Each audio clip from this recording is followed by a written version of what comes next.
हरियाणा की हर अपडेट के लिए बेल आइकन दबाएं और सब्सक्राइब करें STV हरियाणा न्यूज। आढ़तियों की हड़ताल को लेकर अब प्रदेश के गृह मंत्री अनिल विज ने अपनी प्रतिक्रिया दी है। विज ने कहा कि आढ़तियों की मुख्यमंत्री के साथ कई दौर की बातचीत हो चुकी है और अब भी बातचीत जारी है। ऐसे में उन्हें उम्मीद है कि ये मामला भी जल्द सुलझ जाएगा। वहीं अनिल विज ने राहुल गांधी के खर्चे पर चर्चा वाली बात का भी जवाब दिया।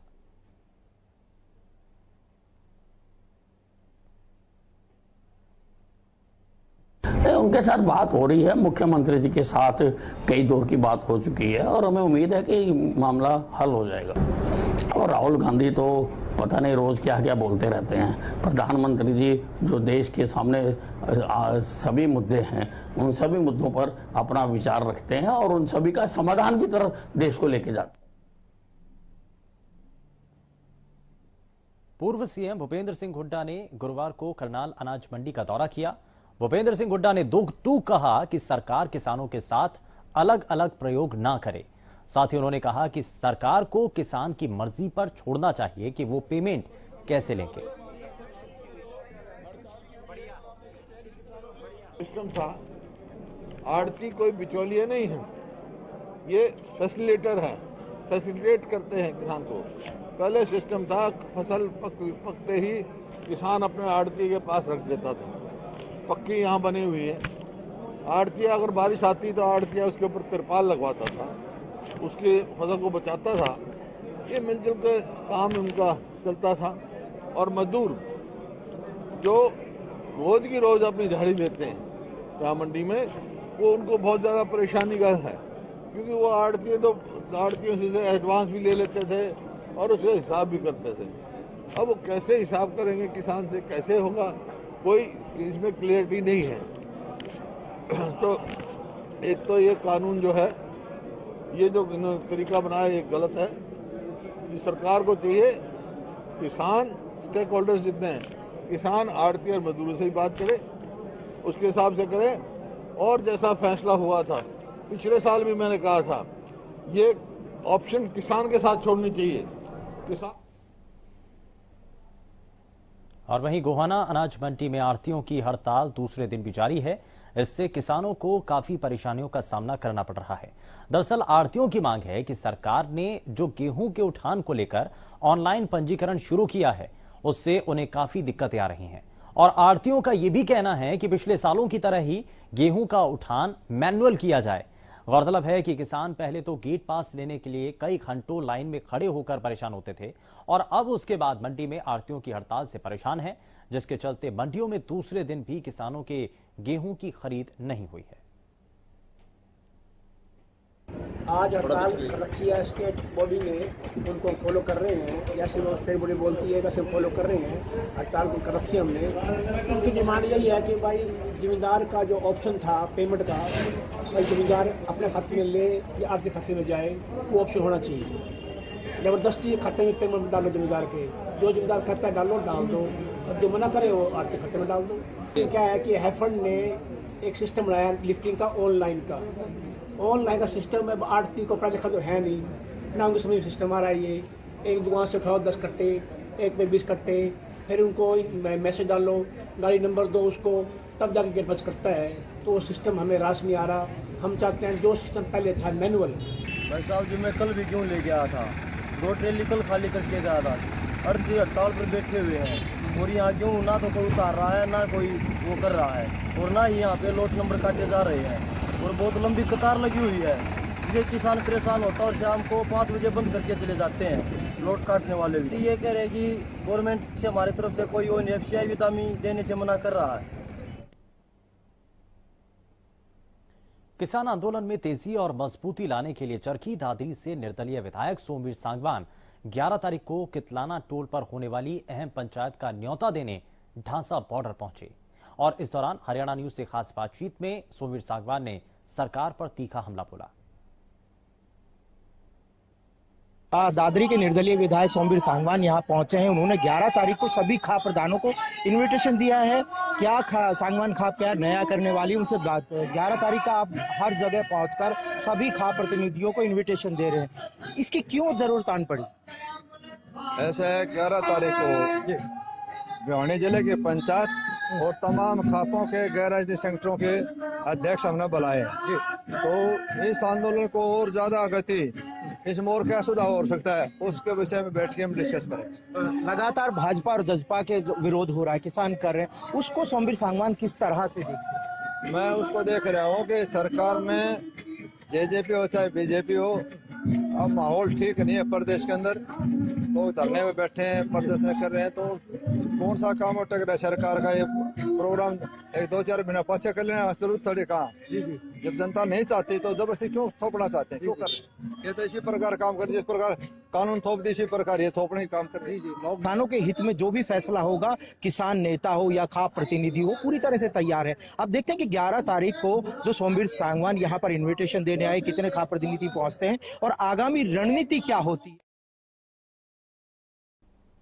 फसल खरीद की राशि सीधा किसानों के खाते में देने की बजाय आढ़तियों के माध्यम से भुगतान की मांग सहित अन्य मांगों को लेकर आढ़ती एसोसिएशन और सरकार के बीच टकराव जारी है। आज अपनी मांगों को लेकर आढ़तियों ने मंडी में तुलाई का काम बंद रखा। तुलाई का काम शुरू करवाने और आढ़तियों की समस्या के बारे में जानने के लिए आज उपायुक्त ने आढ़ती एसोसिएशन के प्रतिनिधिमंडल के साथ एक बैठक भी की। मार्केट कमेटी कार्यालय के बंद कमरे में हुई इस बैठक में एसडीएम सिरसा, खरीद एजेंसियों के प्रतिनिधिमंडल, मार्केट कमेटी के अधिकारी शामिल हुए।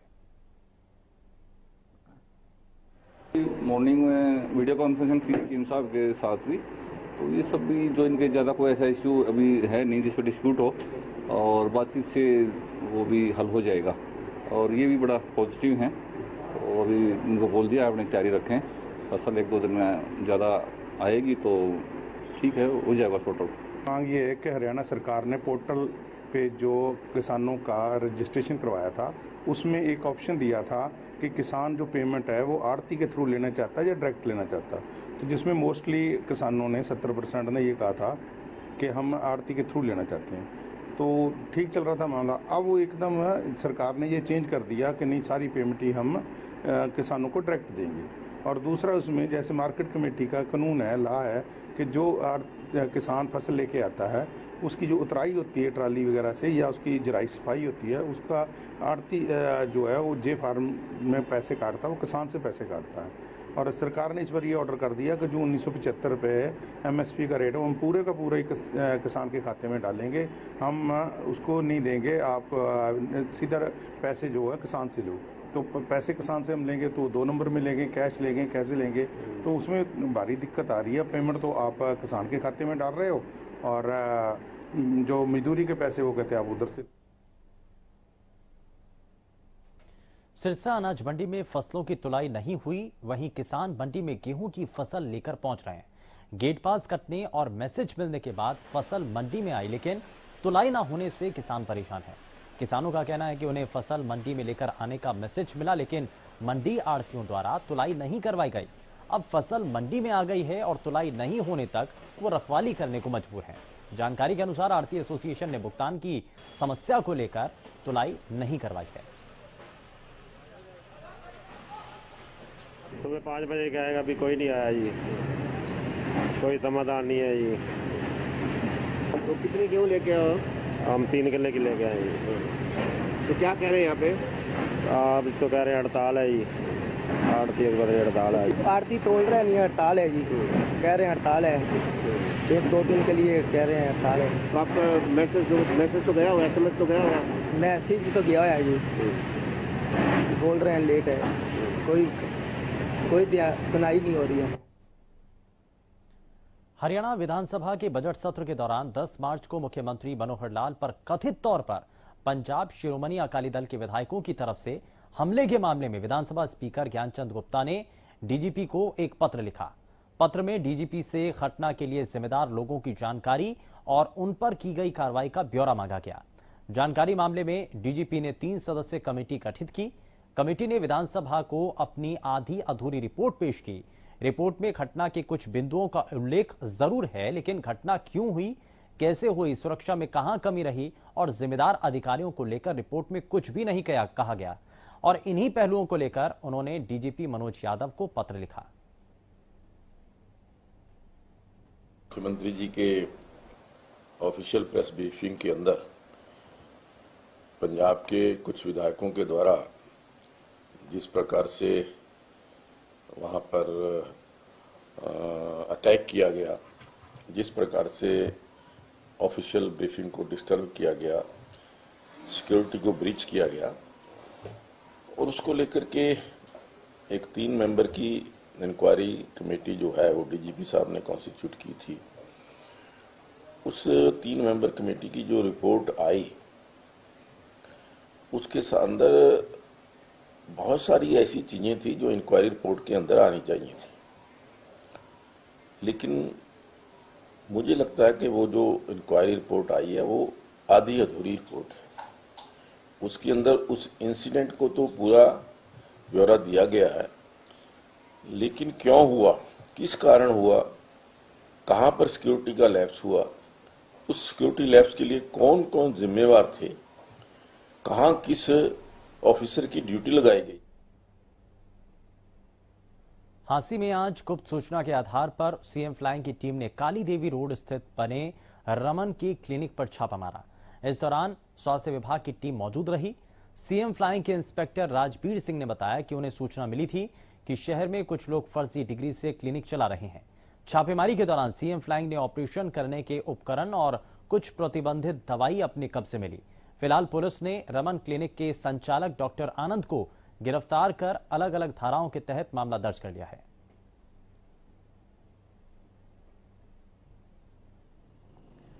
तो संचालक डॉक्टर आनंद को फिलहाल गिरफ्तार कर लिया है। वहीं मुखबिर की सूचना पर यह एक्शन लिया गया, ये कार्रवाई की गई है और ये तस्वीरों के जरिए आप देख भी रहे हैं।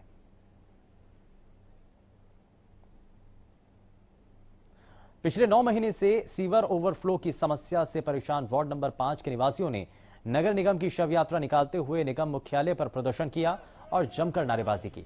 वहीं स्थानीय निवासियों का आरोप है कि इससे पहले वो कई बार धरने और प्रदर्शन कर चुके हैं और सीएम को भी ट्वीट किया जा चुका है, लेकिन निगम के अधिकारियों ने कोई कदम नहीं उठाया। इसीलिए लोगों ने नगर निगम की शव यात्रा निकाली।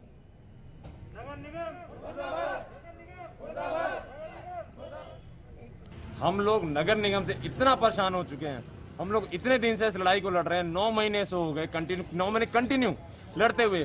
धरना प्रदर्शन कर लिया, मुर्गा प्रदर्शन कर लिया, कबाली प्रदर्शन कर ली, घेराव कर लिया, सीएम साहब को ट्वीट हो गया, उसके बाद गर्भवती महिला ने ट्वीट कर दिया, लेकिन इस बेशरम नगर निगम यहाँ के नकारा अधिकारियों के कान पे जू नहीं रहेंगी। समस्या जस की तस है। नीचे आप जो फोटोएं देख रहे हैं ये कल की फोटो है, ये कोई पहले की फोटो नहीं, ये कल की फोटो है, लेकिन इनके ऊपर कोई जू नहीं रेंगती। ये समाधान के नाम पे हर बार कहते हैं कि आश्वासन कल कर देंगे, परसों कर देंगे, परसों कर देंगे, फिर कहते हैं जी वो तो।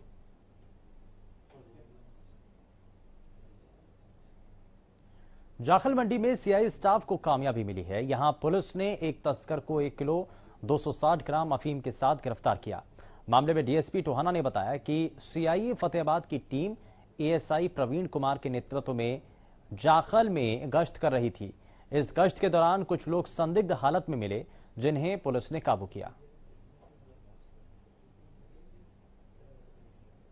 सीआईए स्टाफ फतेहाबाद की टीम में एएसआई प्रवीण कुमार जो है वो साधनवास से जो संधानी रोड है उस पे साधनवास में थे। चेकिंग के दौरान जो है एक व्यक्ति मोटरसाइकिल पे संधानी की तरफ से आता हुआ दिखाई दिया, जो एकदम से जो है मोटरसाइकिल को मोड़ के भागने की कोशिश करने लगा और इसमें जो पकड़ा उन्होंने तो उसी दौरान वो गिर भी गया। उसकी जो है नियमानुसार तलाशी ली गई तो उससे 1 किलो 260 ग्राम जो है वो अफीम बरामद हुई। और थाना उकलाना के अंतर्गत आए 30 मुकदमों में पकड़ी गई 1168 शराब की बोतलों को डीएसपी रोहताश सिहाग ने मजिस्ट्रेट विजय कुमार की मौजूदगी में गड्ढा खुदवाकर नष्ट कर दिया। दरअसल उकलाना थाना के माल खाने में रखी इन देसी शराब की बोतलों को उच्च अधिकारियों और न्यायालय के आदेशानुसार नष्ट किया गया। बरवाला के डीएसपी और मजिस्ट्रेट ने बताया कि उन्हें जो आदेश मिले थे उनके अनुसार ही इन 1168 शराब की बोतलों को नष्ट किया गया। साथ ही उन्होंने बताया कि इनमें से कार्रवाई करते हुए कुछ सैंपल भी लिए गए जो आगामी कार्रवाई के लिए रखे गए हैं। बाकी बची हुई बोतलों को जमीन में गड्ढा खुदवाकर उन्हें नष्ट कर दिया गया। आज हमारे थाना उकलाना में 30 मुकदमों की 1168 बोतलें डिस्ट्रॉय की गई हैं, जिसमें हमारी एक कमेटी नियुक्त की गई थी BDPO साहब हैं, ड्यूटी मजिस्ट्रेट हैं, एक्साइज डिपार्टमेंट से उन्हीं AETO साहब हैं, SO साहब हैं। इनकी अध्यक्षता में इन सभी बोतलों के लिए जो मुकदमों का अदालत से आदेश प्राप्त करके अदालत से आदेश प्राप्त होने के बाद इनको डिस्ट्रॉय। फतेहाबाद पुलिस की एंटी नारकोटिक्स सेल ने माजरा रोड के पास एक बाइक सवार युवक को गिरफ्तार कर लिया, जिसके कब्जे से 50.20 ग्राम हेरोइन बरामद की गई। दरअसल पुलिस ने नाकेबंदी के दौरान जब एक बाइक सवार युवक को रुकवा कर उसकी तलाशी ली तो युवक की जेब से हेरोइन बरामद हुई, जिसकी कीमत करीब 2 लाख रुपए बताई जा रही है। आरोपी युवक की पहचान अशोक नगर के कर्म सिंह के तौर पर हुई है, जिसके बाद पुलिस ने आरोपी के खिलाफ NDPS एक्ट के तहत मामला दर्ज कर लिया है और कोर्ट में पेश किया गया। जो किशोरी लाल सब इंस्पेक्टर ने कल शाम के समय करम सिंह उर्फ Pinnu son of Gurdayal Singh RO Ashok Nagar से 50.20 ग्राम हीरोइन कल माजरा रोड से पकड़ी है और उसको गिरफ्तार करके कोर्ट में पेश कर दिया। और भिवानी की शास्त्री नगर कॉलोनी वासी पानी की किल्लत से परेशान हैं, तो वहीं दिनोद रोड स्थित गली नंबर 10 के निवासी सीवरेज का गंदा पानी पीने को मजबूर हैं। शास्त्री नगर वासियों का कहना है कि उनके घर जो पानी आता है वो सीवरेज का गंदा पानी आता है, जिसे पीकर नगरवासी और पालतू जानवर बीमार हैं। लेकिन प्रशासन का इस ओर कोई ध्यान नहीं। उन्होंने कहा कि हम कई बार समस्या को लेकर पार्षद के पास गए तो उनका साफ कहना था कि इस समस्या का समाधान करना उनके बस की बात नहीं है।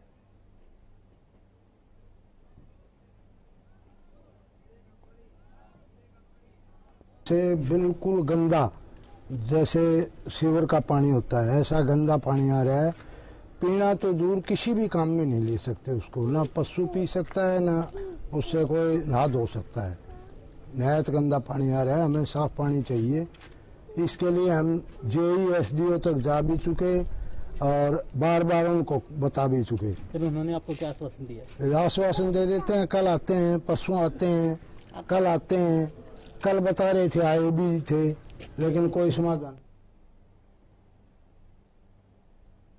कोरोना महामारी लगातार अपना कहर बरपा रही है और इसी बीच रतिया शहर के राजकीय कन्या महाविद्यालय में स्वास्थ्य विभाग की सैंपलिंग के दौरान 12 छात्राएं कोरोना पॉजिटिव पाई गई हैं, जिसके बाद छात्राओं के अभिभावकों और स्कूल स्टाफ में हड़कंप मच गया। इस दौरान स्कूल के प्रिंसिपल शमशेर सिंह ने बताया कि छात्राओं के पॉजिटिव पाए जाने पर उन्हें होम क्वारंटीन किया गया। साथ ही स्वास्थ्य विभाग ने कड़े कदम उठाते हुए आगामी आदेशों तक स्कूल की इमारत को बंद करने के आदेश दिए और बिल्डिंग को सैनिटाइज भी किया जा रहा है। इस पर स्वास्थ्य विभाग के SMO डॉक्टर भरत सिंह ने शहरवासियों को संदेश दिया कि कोरोना को हल्के में ना लें, मास्क लगाएं और 2 गज की दूरी बनाए रखें।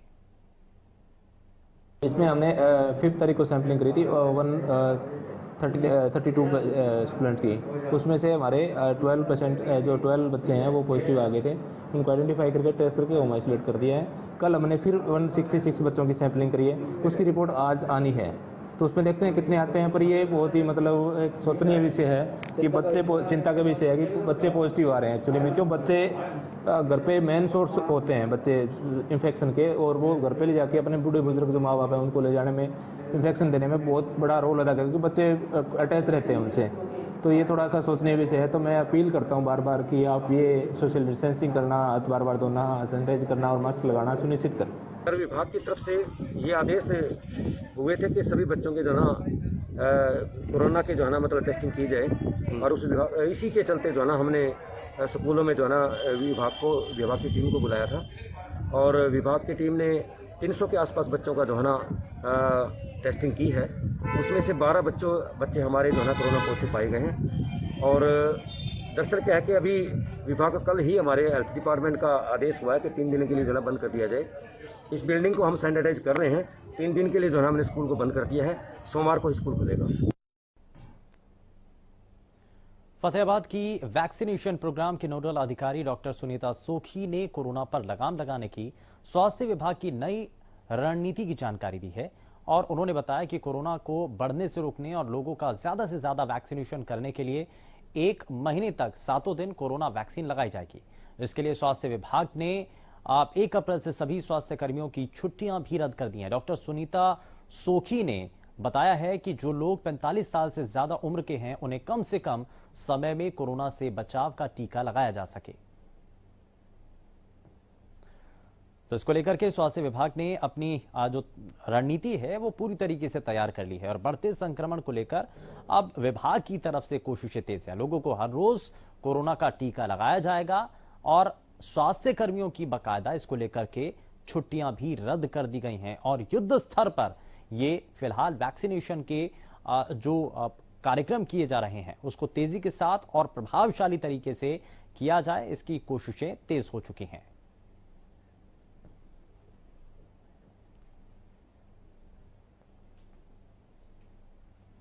फिलहाल के लिए बस उतना ही। नमस्कार।